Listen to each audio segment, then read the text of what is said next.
कहानी का 13 नंबर का भाग हम देखेंगे अब्राहम की कहानी। इस भाग में अब्राहम कैसे परमेश्वर का दोस्त बना इसके बारे में हम देखेंगे। कहानी उस वक्त की है जब बाढ़ के बाद लोग अलग अलग जगह पर जाकर रहने लगे। उसमें से एक जगह का नाम उर था। कुछ समय बाद उर में कई पैसे वाले लोग रहने लगे। उस शहर में बड़े बड़े और सुंदर सुंदर घर थे, मगर वहाँ के लोग झूठे देवी देवताओं की पूजा करते थे, ठीक जैसे बाइबल शहर में रहने वाले लोग करते थे। लेकिन सभी ऐसे नहीं थे। नूह और उसका बेटा शेम अभी यहोवा को ही मानता था। बाढ़ के 350 साल बाद नूह की मौत हो गई। नूह के मरने के ठीक 2 साल बाद इब्राहिम पैदा हुआ। इब्राहिम बहुत अच्छा आदमी था और यहोवा उससे बहुत प्यार करता था। इब्राहिम अपने परिवार के साथ उर शहर में रहता था। उसके पास घर, पैसा, सब कुछ था। परमेश्वर ने उसे आशीषित किया था। एक दिन यहोवा ने इब्राहिम से कहा, तुम इस शहर उर को और अपने रिश्तेदारों को छोड़ दो और उस देश को जाओ जो मैं तुम्हें दिखाऊंगा। क्या इब्राहिम ने परमेश्वर की बात मानी?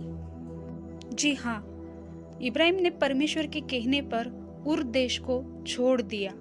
इब्राहिम हमेशा परमेश्वर की बात मानता था, इसलिए परमेश्वर ने उसे अपना दोस्त कहा है।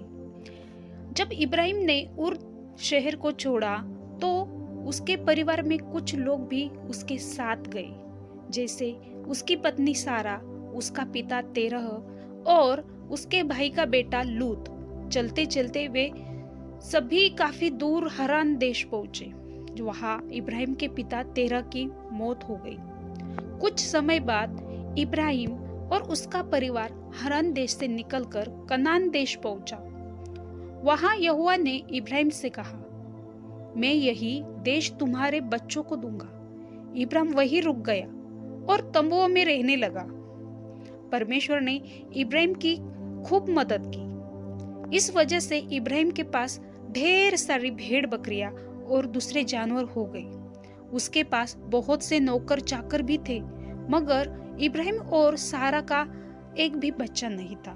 जब इब्राहिम 99 साल का हुआ तब यहोवा ने उससे कहा, मैं तुमसे वादा करता हूँ, तुम बहुत से देशों के लोगों की पिता बनोगे। लेकिन यह कैसे हो सकता था?